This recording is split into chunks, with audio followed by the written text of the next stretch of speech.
A união entre Igreja e Estado sempre foi vista como contrária aos ensinos do Senhor Jesus. No entanto, sempre que a Igreja teve o poder do Estado ao seu dispor, usou-o para suprimir aqueles que discordavam de sua doutrina. Muitos se submeteram por medo, mas sempre houve fiéis que não cederam e foram perseguidos. Essa história se repetiu ao longo dos séculos. No período após Constantino, que viveu entre os anos 272 a 337, a ambição e mundanidade do clero cresceram tanto na Igreja Ocidental quanto na Oriental, levando a uma perseguição sistemática contra os que se recusavam a seguir suas imposições. Muitos desses santos sofreram injustiças, sendo seus escritos destruídos e seus nomes deturpados por seus opressores. Chamavam-se apenas cristãos ou irmãos, mas foram rotulados de muitas maneiras para desacreditá-los. Mesmo com registros limitados devido à destruição sistemática, sabemos que sua fé estava firmada na palavra de Deus e nos ensinos apostólicos. Nos primeiros séculos, movimentos de avivamento surgiram constantemente. A Ásia Menor e a Armênia foram locais onde a doutrina apostólica foi preservada, mesmo sob perseguição. Desde o século III, a Armênia adotou o cristianismo como religião estatal, mas houve aqueles que permaneceram fiéis às Escrituras, rejeitando a corrupção e a união com o poder secular.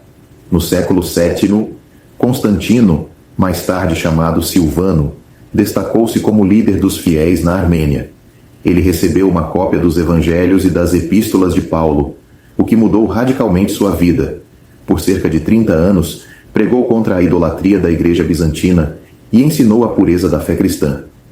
O imperador Constantino Pogonato ordenou sua execução em 684 e seu próprio discípulo Justo o apedrejou até a morte. Contudo, Simeão, o oficial encarregado de sua execução, converteu-se e tomou seu lugar, continuando sua obra até ser queimado vivo no ano 690. A idolatria se espalhou cada vez mais na igreja oficial.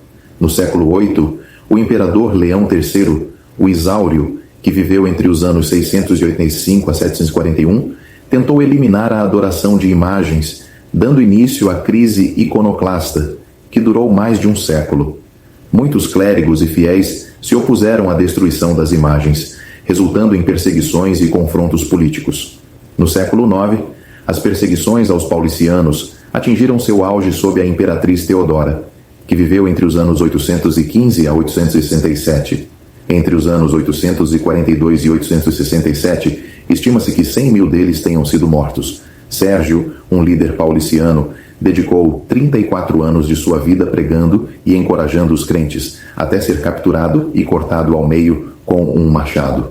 Os sobreviventes dessas perseguições se dispersaram, alguns fugindo para os Balcãs, onde se tornaram conhecidos como Bogomilos, ou Amigos de Deus. No século XI, Basílio, um pregador fervoroso, foi capturado pelo imperador Aleixo I Comneno e queimado vivo no ano 1119. Na Bósnia, no século XII, os Bogomilos floresceram, rejeitando a igreja romana e a ortodoxa, mantendo igrejas simples, sem imagens ou sacerdotes hierárquicos. Kulimban, governante da Bósnia, adotou sua fé e, no ano 1199, 10 mil bósnios foram reconhecidos como seguidores dessa doutrina. Isso levou o Papa Inocêncio III a organizar cruzadas contra eles, resultando em devastação e perseguições prolongadas.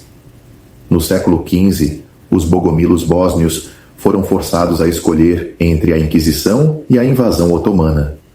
Muitos preferiram se submeter aos turcos, permitindo que o Islã tomasse a Bósnia no ano 1463.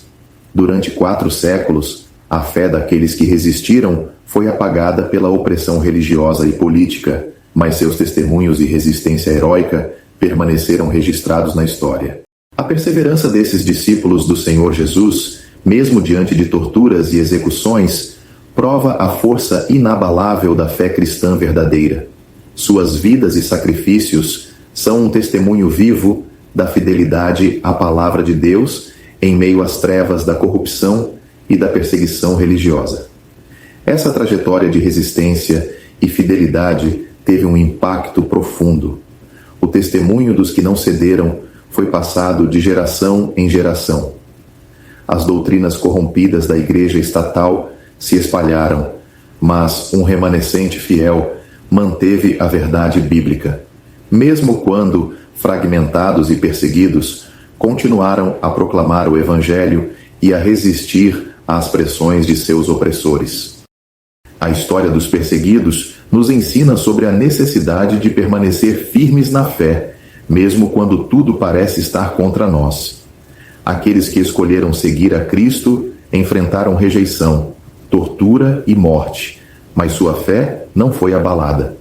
Eles acreditavam que mais importa obedecer a Deus do que aos homens. Atos 5, verso 29. Mesmo hoje, em tempos modernos, essa lição permanece relevante. O cristianismo verdadeiro não se resume a rituais ou a instituições humanas, mas a fé genuína em Cristo e a obediência à sua palavra. Assim como os mártires do passado permaneceram fiéis, devemos estar preparados para defender a verdade, não importando o custo. A perseguição pode assumir diferentes formas, mas o chamado para a fidelidade continua o mesmo. Os registros históricos dessas igrejas perseguidas, por mais escassos que sejam, mostram que sua resistência não foi em vão. Suas vidas e testemunhos ainda falam, nos lembrando de que a verdade do Evangelho não pode ser apagada, pois o céu e a terra passarão, mas as palavras do Senhor não hão de passar. Mateus 24, verso 35.